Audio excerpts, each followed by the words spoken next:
Ok, entonces la lección de hoy es compartir el mensaje de la restauración y la resurrección por el elder D. Todd Christofferson. Está en la conferencia general de abril en la sesión del domingo por la tarde. Es el penúltimo discurso. Me avisa ya cuando lo tenga, por favor. Entonces, abril 20. Está en el, me dijo, en el... En sesión del domingo por la tarde. Es el penúltimo discurso. Ajá. Muy bien. Ya lo tengo. Muy bien. Uh-huh. Entonces, ¿puede leer, por favor, los primeros dos párrafos? A lo largo de esta conferencia general hemos hablado y cantado con gozo sobre el cumplimiento de la hace mucho tiempo profetizada restauración de todas las cosas, acerca de reunir todas las cosas en Cristo y sobre el retorno de la plenitud del Evangelio, del sacerdocio y de la Iglesia de Jesucristo en la tierra, todo lo cual reflejamos en el título La Restauración. Sin embargo, la restauración no es solo para aquellos de nosotros que nos regocijamos en ella en la actualidad. Las revelaciones de la primera visión no fueron solo para José Smith, sino que se brindan como luz y verdad para cualquier persona que tenga falta de sabiduría. El Libro de Mormón es la posesión del género humano. Las ordenanzas del sacerdocio de salvación y exaltación se prepararon para cada persona, incluso para aquellas que ya no se encuentran en la vida terrenal. La Iglesia de Jesucristo de los Santos de los Últimos Días y sus bendiciones están destinadas para todos los que la deseen.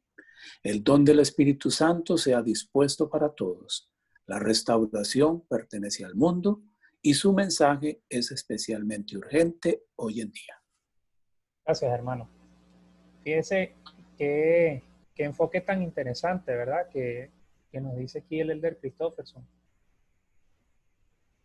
Nos dicen, o por mucho tiempo nos han dicho mormones, ¿verdad? Y, y es como que, bueno, ok, tenemos el libro de Mormón, pero el libro de Mormón no es exactamente y únicamente nuestro, ¿verdad? Sino que es para todo el mundo. Y es un enfoque interesante, ¿no? Sí, cierto. Y igualmente el mensaje de la restauración no es nada más para nosotros. Sí, no específicamente para José Smith, como dice, la sabiduría no solamente es para él, es para todos y para todo el mundo. Y el sacerdocio es para todos también porque se preparó individualmente desde hace mucho tiempo para cada persona. Exactamente. Entonces a veces no debemos caer en una actitud estilo soramita, ¿verdad? De que, oh, Padre, nos escogiste, somos tu pueblo escogido, muchas gracias. Los demás. Uh-huh. Entonces, a veces también debemos recordar esto cuando vemos oportunidades de servir a otras personas, aunque no sean miembros de la iglesia. Tal vez algunos pudieran caer en la trampa de que solo prestan servicio o tienden una mano a otros que sean miembros de la iglesia, porque existe un vínculo que nos une. Pero la intención es servir a todos, pues también por igual. Voy a leer el siguiente párrafo y dice: por lo tanto, cuán grande es la importancia de dar a conocer estas cosas a los habitantes de la tierra, para que sepan que ninguna carne puede morar en la presencia de Dios, sino por medio de los méritos y misericordia y gracia del Santo Mesías, quien da su vida según la carne y la vuelve a tomar por el poder del Espíritu para efectuar la resurrección de los muertos. Entonces, ciertamente este mensaje de la restauración es muy importante y es, bueno, primordial que podamos dar a conocer estas cosas a todo el mundo.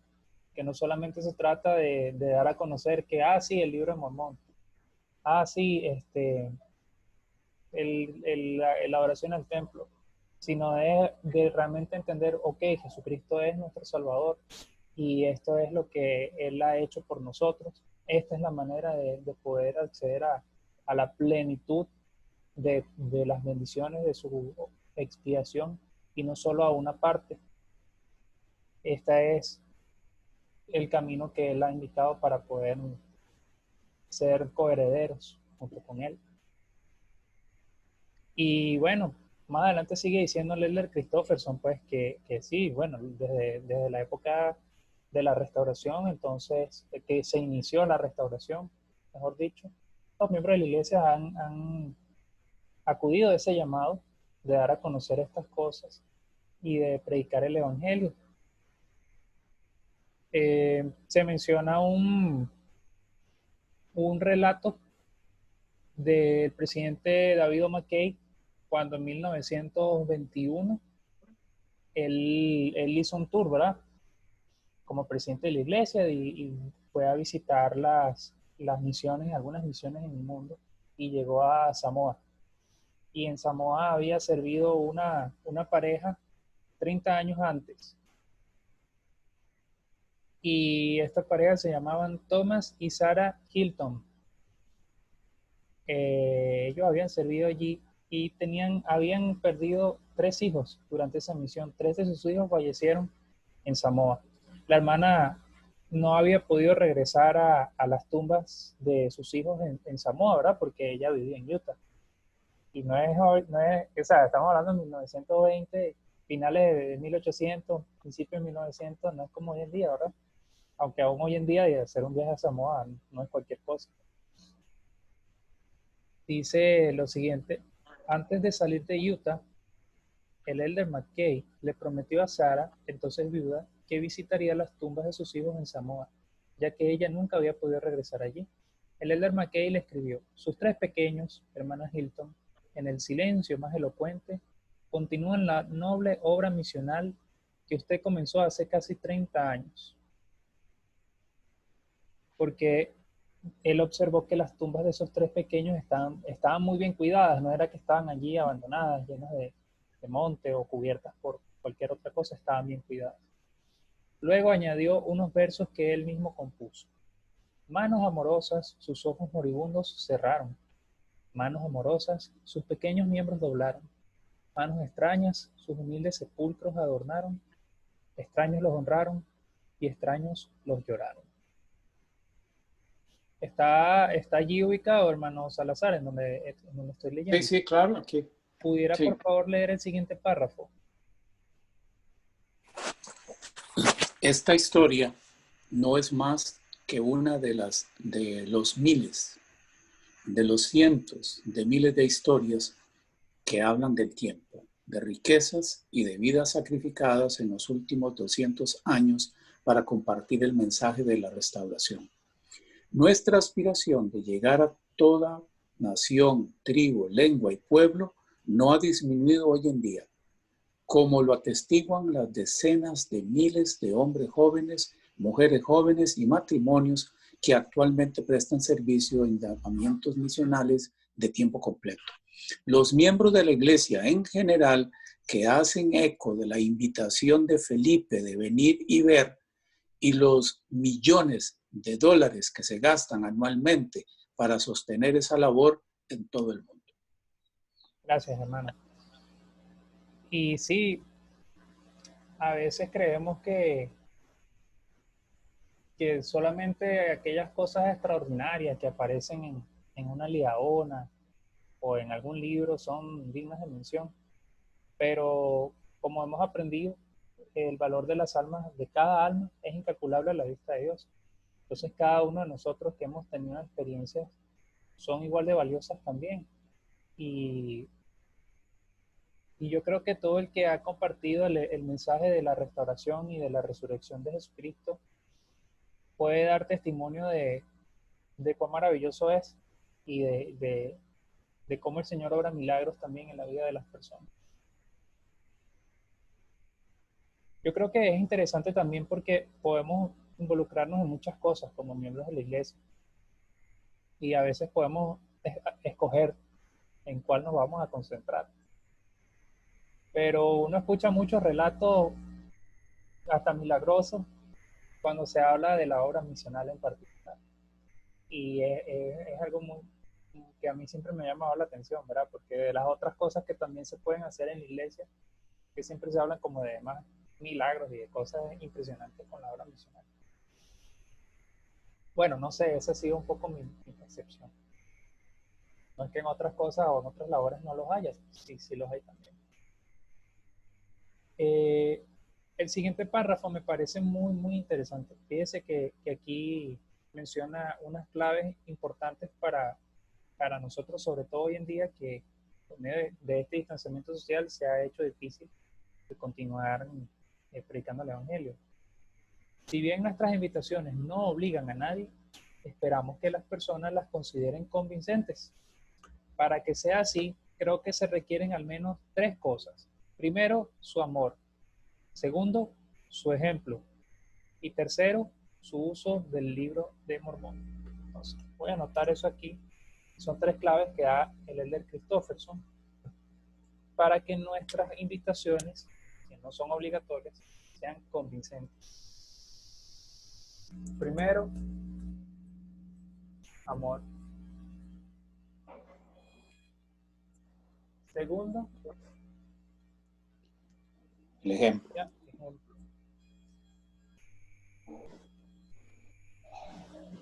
Tercero, el uso del libro de Mormón.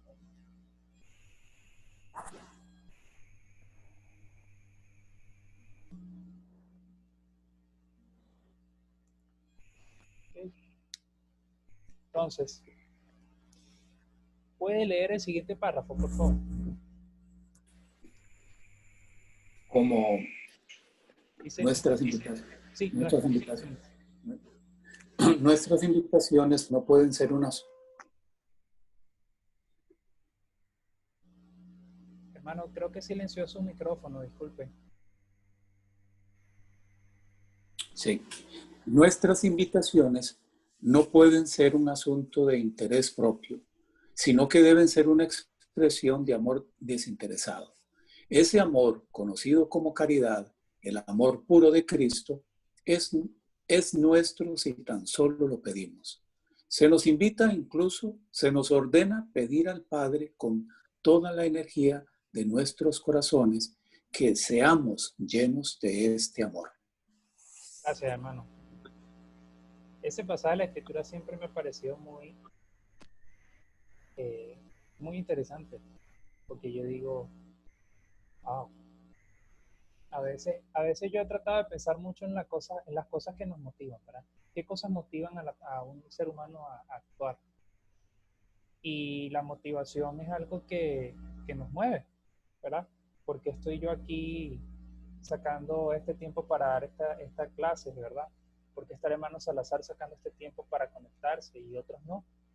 Porque me levanto temprano un domingo para ir a una iglesia o para continuar con lo que hacía en la iglesia, pero en mi casa. Porque no sigo durmiendo, ¿verdad? ¿Qué motiva a las personas a servir? ¿Qué motiva a uno a leer todos los días las escrituras? Ese tipo de cosas, ¿verdad? Cuando hablamos de compartir el evangelio, compartir este mensaje, ¿qué lo motiva a uno? Porque tal vez uno dirá, y es así, uno dice, bueno, pero ¿con quién lo voy a compartir?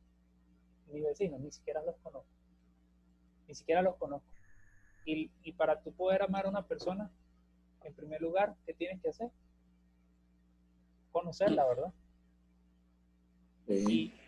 Y en esta parte está la clave, porque si el Señor ya nos ha dicho, ok, pidan, si necesitan de este amor de Cristo, necesitan de esta caridad para poder amarse unos a otros. Y a partir de allí, todo lo demás. Bienvenido, hermano Minas. Y Gracias. es tan difícil recibir esa caridad que Él mismo nos dice que debemos pedirla con todas las energías de nuestros corazones. Y yo no sé si yo alguna vez le he pedido a Dios algo con toda la energía de mi corazón. Pero es algo que Él nos dice que debemos hacer, ¿verdad? Para poder desarrollar ese amor y esa caridad por otras personas que no solamente nos impulsen a compartir el mensaje, sino realmente a amarlos como Jesucristo nos ama. Entonces él luego comparte una experiencia misional de los que son actualmente los justamente presidentes de misión en una de las misiones de Samoa. Ellos hablan de una persona de un hombre con el que compartieron alguna vez una habitación en la casa, que ya había sido su vecino antes. Este hombre tardó más de 20 años, que siempre iba a las actividades de la iglesia con ellos, tenía mucha cercanía con los miembros de la iglesia, pero no se bautizaba. Lo que a veces les mal llaman un mormón seco, que no se ha bautizado, pero está ahí siempre en la iglesia. Y creo que en todos los barrios siempre hay uno o dos por ahí. Sobre todo a veces son esposos de hermanas fieles de la iglesia. Pero ellos mencionan aquí que él, cuando tuvo momentos de necesidad, los miembros de la iglesia le ayudaron, le atendieron. Y eso hizo que él meditara un poco más y se sintiera más preparado para aceptar los convenios que el Señor nos ha ofrecido. Y de hecho allí menciona algo interesante, porque dice que él, aunque él había escuchado y entendía muchas cosas y estaba de acuerdo con muchas cosas, él no se sentía preparado para tomar sobre sí algunos compromisos. Y creo que eso es algo que he observado ya muchas veces en este tipo de hermanos que no terminan de decidirse y dar el paso. Y es difícil porque no los podemos obligar a sentirse preparados, aunque sepamos que en realidad sí lo están muchas veces, porque no están menos preparados de lo que estábamos nosotros cuando aceptamos estos convenios. Más adelante vamos a bajar hasta el siguiente, bueno, un párrafo que dice: presento ahora el segundo requisito. Él menciona toda esta experiencia porque él dice que esta familia demostró siempre su amor hacia ese hermano y siempre estuvieron allí para él, indiferentemente de que él no se hubiera bautizado. Entonces, a ver, me avisan cuando estén en ese párrafo, por favor, que dice: presento ahora el segundo requisito. Estoy listo yo. Ok, hermano Minas, ¿está ubicado? Estoy buscando. ¿Sabe cuál es el discurso? Sí, estoy buscando los parágrafos. Sí, está como a la mitad del discurso. Ajá, sí, listo. ¿Puede, por favor, leerlo, hermano Minas? Presenta ahora el segundo requisito para compartir con éxito el mensaje de la restauración con esta pregunta. ¿Qué es lo que hará que su invitación sea atractiva para alguien? ¿No son usted el ejemplo de su vida? Muchos de los que han escuchado y recibido el mensaje de la restauración se sintieron inicialmente atraídos por lo que percibían en un miembro o miembros de la Iglesia de Jesucristo. Tal vez haya sido la manera en que trataban a los demás, las cosas que decían y no decían, la firmeza que mostraban ante situaciones difíciles o sencillamente su semblante. Gracias, hermano. Bueno, yo vine a la iglesia cuando yo me bauticé, tenía 12 años, pero no sé si alguno de ustedes tuvo la oportunidad de unirse a la iglesia siendo ya adulto.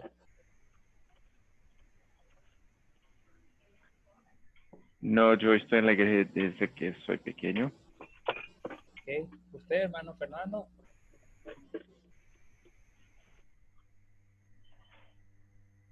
Creo que apagó su micrófono. Bueno, sí, hermano Fernando. Hola. Ajá. Sí, yo ya era un muchacho de 20 años. Ok, y tuvo la oportunidad de ver eso que él expresa allí, de ver una diferencia en los miembros de la iglesia, que le resultara atrayente o interesante. Claro, por algunas experiencias de mi infancia, yo provengo de un hogar desintegrado y siempre extrañaba el poder haber vivido en una casa con papá y mamá, y eso no ocurrió. Y eso pues de luego fue una tragedia en mi vida y yo siempre decía que mis hijos no tuvieran que sufrir la experiencia que yo tuve durante mi niñez. Y, y sabía que para eso necesitaba una compañera que me ayudara tener fundar una familia o tener una empresa en la cual nuestros hijos pues fueran felices, que era lo que yo siempre había deseado. Cuando conocí la iglesia me di cuenta que la familia que yo había siempre deseado y soñado, pues entonces ahí estaba el modelo. Ahí encontré lo que yo andaba buscando como familia. Encontré que no había una joven, sino que todas las jóvenes también tenían el mismo deseo. Y eso fue una experiencia muy interesante para mí, haber encontrado lo que andaba buscando por muchos años. Gracias, hermano Salazar. Entonces, en el caso del hermano Salazar, esa parte del ejemplo, que lo que él vio en otras personas cuando comenzó a conocer la iglesia, fue un punto clave que le ayudó a él a encontrar su conversión en Jesucristo. Y de eso se trata, que si nosotros mostramos algo distinto a lo que les estamos diciendo, no vamos a realmente ser convincentes. Si les estamos invitando a una noche de hogar, pero nuestro hogar está destruido, es evidente a las otras personas que no están bien las cosas en nuestro hogar, quizás no vayan a tener muchas ganas de asistir a una noche de hogar, ¿verdad? Con nosotros. Y es un punto clave, sencillamente. El siguiente párrafo dice lo siguiente: sea lo que sea, no podemos huir del hecho de que tenemos que entender y vivir los principios del Evangelio restaurado lo mejor que podamos para que nuestras invitaciones sean atractivas. Es algo a lo que hoy día con frecuencia se le llama autenticidad. Si el amor de Cristo mora en nosotros, los demás sabrán que nuestro amor por ellos es genuino. Si la luz del Espíritu Santo arde en nosotros, reavivará en ellos la luz de Cristo. Lo que ustedes son le da autenticidad a la invitación de venir a experimentar el gozo de la plenitud del Evangelio de Jesucristo. Yo también añadiría, o le quita autenticidad a esa invitación. Entonces, sin ningún lugar a dudas que el ejemplo es importante para el momento de invitar a una persona y que nuestra invitación realmente sea efectiva. Como uno a veces ha escuchado por ahí decir, bueno, predica el evangelio y si es necesario, usa las palabras, ¿verdad? Si es necesario, hablo. Y si uno busca en la guía para el estudio de las escrituras lo que significa obra misional, dice que es predicar el evangelio mediante el ejemplo y mediante las palabras. Hermano Salazar, ¿puede leer el siguiente párrafo, por favor? El tercer requisito.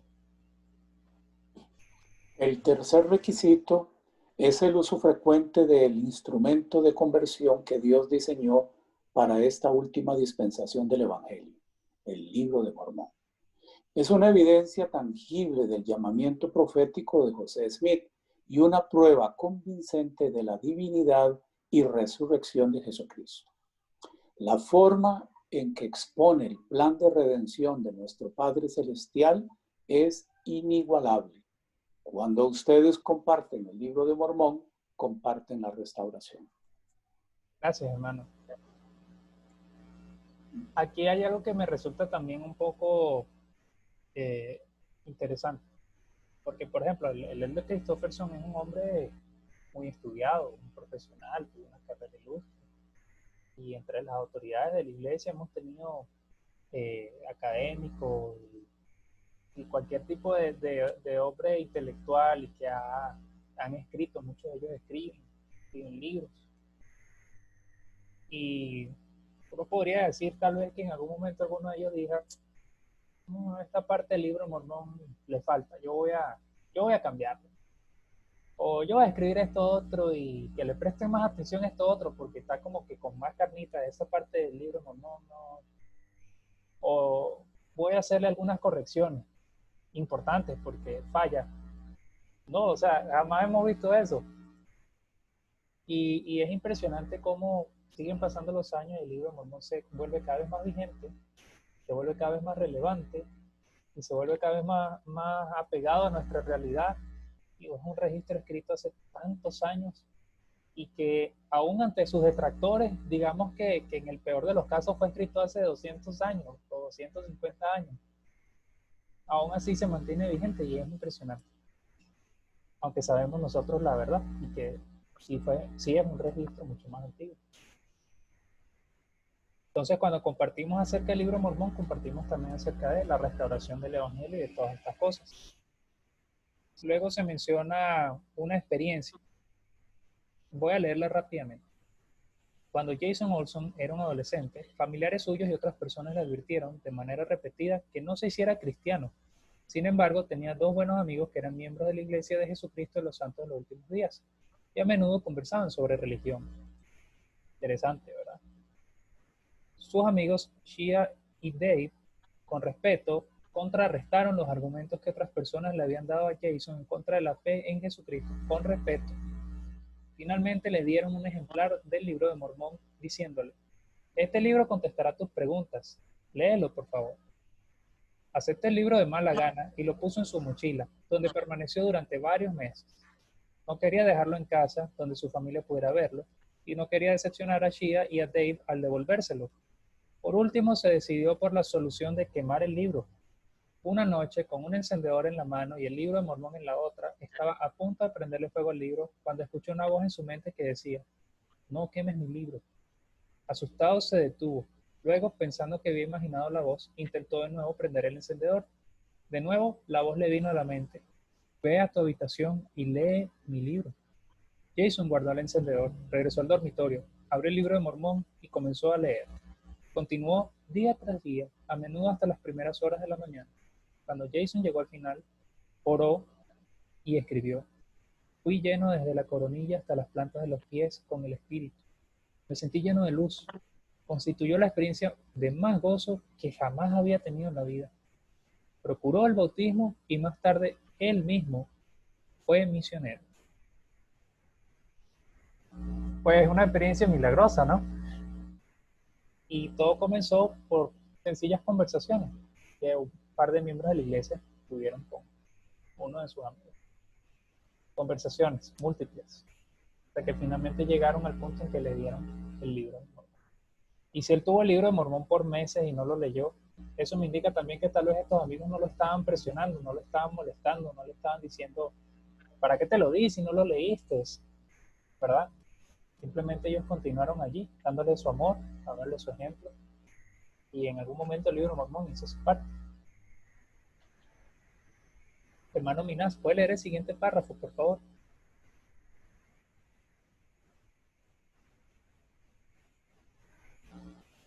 Y dice: tal vez no haga falta decir.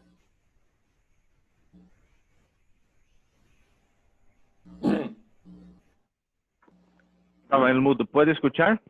Sí, ahora sí le puedo escuchar.